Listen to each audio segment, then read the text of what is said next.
Olha, gente, Brasília está fervilhando. E é verdade, exatamente. São muitas pautas em Brasília relacionadas a vários tipos de assuntos. Para falar diretamente de Brasília conosco, está aqui na tela da TVC a deputada federal Daniela Rainer, nossa, aqui do estado de Santa Catarina. Deputada Daniela, boa tarde.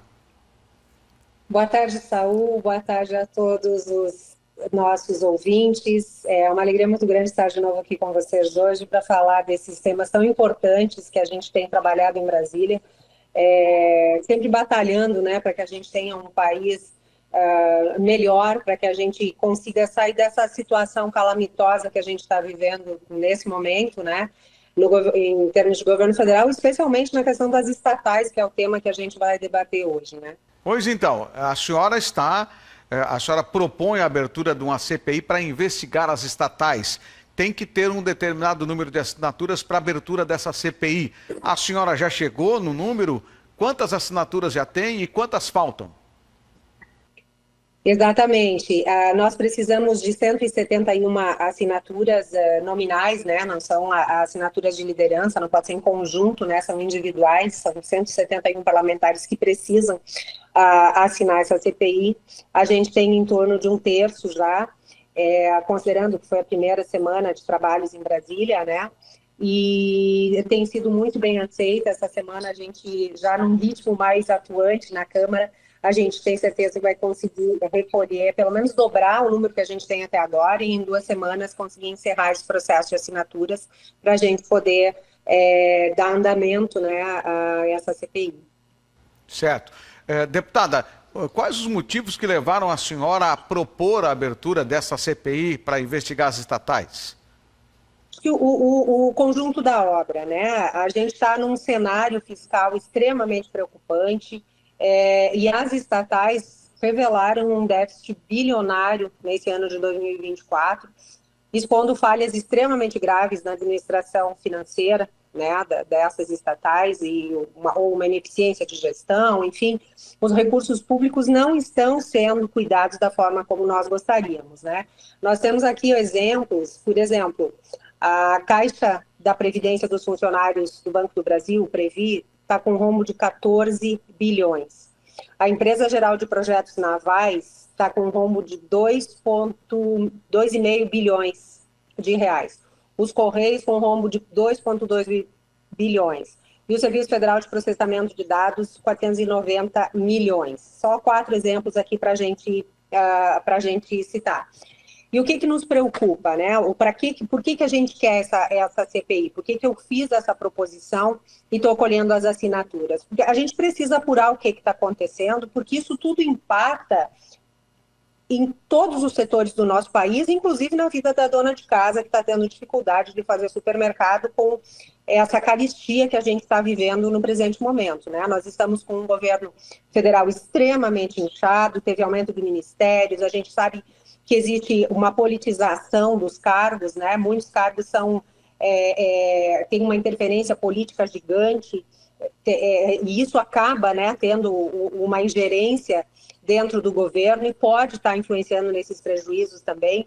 E a gente precisa entender como é que está sendo essa gestão, como é que está sendo a eficiência de gastos, como é que os recursos públicos estão sendo administrados e se existe transparência nessa alocação. Aparentemente não está acontecendo, porque quando a gente faz um requerimento, alguma coisa, os ministros vêm e nos dizem que está tudo bem, que não existe rombo, que está tudo maravilhoso, e tentam colocar, inclusive, a culpa em terceiros, ou no consumidor, ou no revendedor, enfim, a culpa nunca é do governo, né? E a gente precisa entender as causas desse déficit tão importante, a levantar possíveis falhas na gestão, se está tendo corrupção, se está tendo estratégicas equivocadas, o que está acontecendo? Porque isso tudo impacta nas contas públicas e o efeito desse rombo no equilíbrio fiscal e nos cofres da União são visíveis, né? E também propor, evidentemente, soluções, né, para ajudar, para resolver essa situação, desde alternativas de reestruturação ou até uma privatização, porque a gente sempre foi, e nós catarinenses temos essa característica muito forte, Saúl, de nós sermos empreendedores, nós acreditamos muito na iniciativa privada e nós queremos um Estado enxuto, um Estado mínimo, um Estado econômico e principalmente um Estado que seja justo com a população brasileira, né, para que a gente possa continuar sendo um Estado próspero, um país próspero, mas diante do que a gente está vendo, isso está parecendo impossível, né? E no governo passado, no governo Bolsonaro, a gente teve um choque de gestão muito importante, né, nas estatais também, onde depois de muitos anos, ou não vou dizer pela primeira vez, mas depois de muito tempo, as nossas estatais deram lucro no governo Bolsonaro, e lucros excepcionais, né? Teve uma gestão realmente diferenciada, como a gente acredita que deve ser a gestão pública. No entanto, neste governo, passados apenas 2 anos, a gente está com um déficit bilionário, né, nessas empresas e que está impactando em todos os setores da sociedade brasileira. E aí é evidente que falta recursos em situações essenciais, na saúde, na segurança, na educação, né? E a gente vê cortes atrás de cortes nesse governo, né? Até o BPC, o governo cortou, né? Que é o benefício de prestação continuada para os mais necessitados, né? Idosos, pessoas com deficiência. Então, não dá para nós admitirmos e não dá para nós ficarmos assistindo um governo que corta do essencial para promover essa enxurrada, né, de desperdício de dinheiro público nas nossas estatais.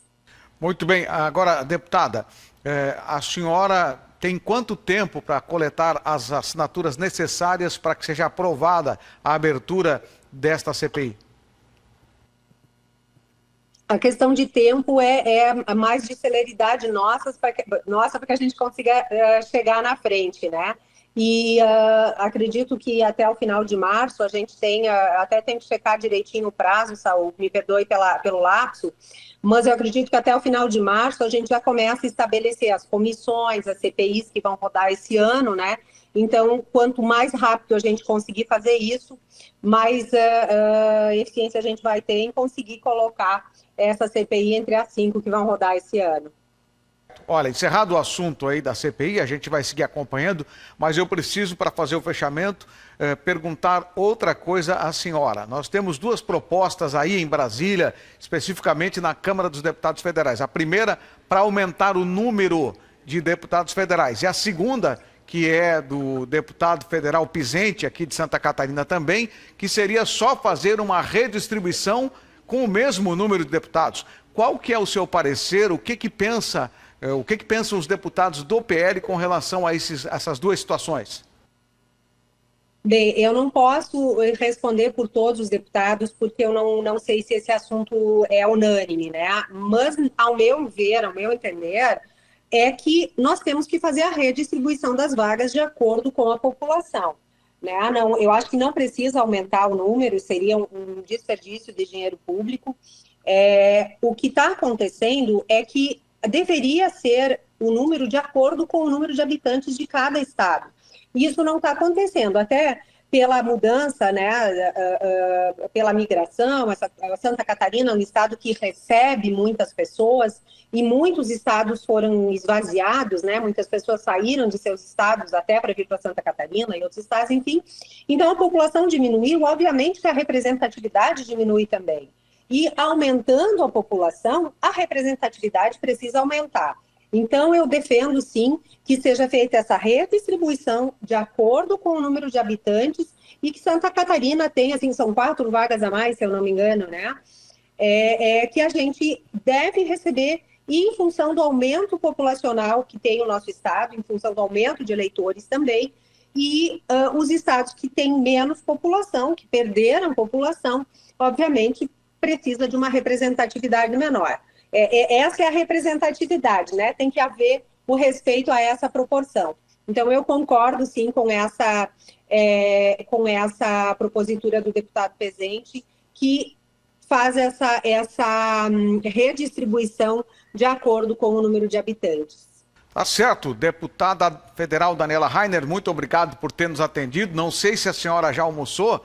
Se não almoçou ainda, bom almoço aí em Brasília. A gente vai seguir acompanhando toda a trajetória sobre essa CPI que pode ser aberta sim, e março deve ser o tempo que inspira ou para ter as assinaturas ou não ter. Muito obrigado, uma boa tarde à senhora. Muito obrigada, Saúl. Sempre um prazer estar aqui com vocês. E hoje foi um dia muito especial. Eu consegui comer uma torrada de almoço, mas já é alguma coisa, porque não dá muito tempo não para a gente. Terça, quarta e quinta é bem corrido, mas faz parte. Muito obrigada e um beijo a todos vocês. Obrigado, uma boa tarde. Bom, olha, uma torrada é uma boa pedida, né? Daqui a pouco a Bianca Robles vai estar aqui e eu vou também apontar para ela. Olha, uma torrada é um bom almoço. É que o giro em Brasília, as informações são sempre muito grandes, tudo acontecendo muito rápido e às vezes não dá tempo deles almoçarem e a imprensa que também cobre às vezes tem que ficar sem almoçar. Olha, quem mora em Camboriú deve aproveitar porque os vereadores aprovaram um desconto do ITBI. Vamos acompanhar. Por unanimidade, durante a sessão extraordinária na Câmara Municipal de Camboriú, o projeto de lei que propõe a redução temporária da taxa de imposto do ITBI de 3% para 2% no pagamento à vista foi aprovado. O objetivo do Executivo Municipal é aumentar a arrecadação e incentivar os contribuintes a regularizarem suas situações fiscais. Todo morador camboriuense, investidor que quer acreditar e investir na nossa Camboriú, conseguirá essa taxa reduzida pelos próximos 90 dias. É mais uma iniciativa que vem do Poder Executivo, com a aprovação do Poder Legislativo e segue para a sanção do prefeito Pavan. Os interessados devem aderir ao programa até o dia 10 de abril, apresentando a cópia da matrícula atualizada e, em caso de contrato bancário, apresentar o contrato assinado por ambas as partes. O pagamento deve ser integral em até 10 dias após a emissão da guia. É a hora de você que quer regularizar o seu imóvel, deixando ele escriturado, também comprar um novo imóvel no município de Camboriú, para que você tenha aí esse benefício, esse desconto em período limitado, mas muito importante para que as pessoas possam, principalmente, regularizar os seus imóveis que carecem de regularização do título translativo de propriedade, que é a escritura pública. O contribuinte deve procurar a Secretaria de Finanças localizada na Prefeitura de Camboriú. Muito bem, agora são 12h e 28 minutos. A torrada da deputada está valendo para você também, Bianca. Boa tarde. Boa tarde, Saúl. Realmente, de vez em quando é o que dá tempo, né? Fazer ali um lanchinho rápido para poder continuar o dia, né? É verdade, uma torradinha cai bem, né? Por enquanto, até agora, só o cafezinho com leite de hoje, né? Mas a gente vai levando até a hora que o estômago dá aquele sinal. Você vai falar do que hoje, Bianca? Bom, hoje eu vou falar sobre um recurso nacional que Balneário Camboriú recebeu devido ao decreto, então, né, de situação de emergência feita no dia 16 de janeiro por conta das situações da chuva. Então, esse recurso ele vem para fazer toda a recuperação da cidade, né? Esse dinheiro, então, ele é R$ 602.963,10, que o município terá 180 dias para utilizar e 30 dias para prestar contas do que foi feito com esse dinheiro. A prefeitura já está agilizando ali o processo, né, da contratação das empresas que vão fazer essa recuperação e também da conta para receber esse dinheiro. Muito bem, Bianca. Os valores tem já? Quanto? São R$ 602.963,10, Saúl. Ótimo, 600 mil, né? Isso. Que bom. E aí já vai ser empreendido imediatamente. Exatamente. Assim que o município receber o dinheiro, já vai ser feito uso, então, nesses 180 dias que o município tem para utilizar o dinheiro. Olha, na educação também acontecendo muita movimentação. Sobre a educação, a prefeita tomou uma medida.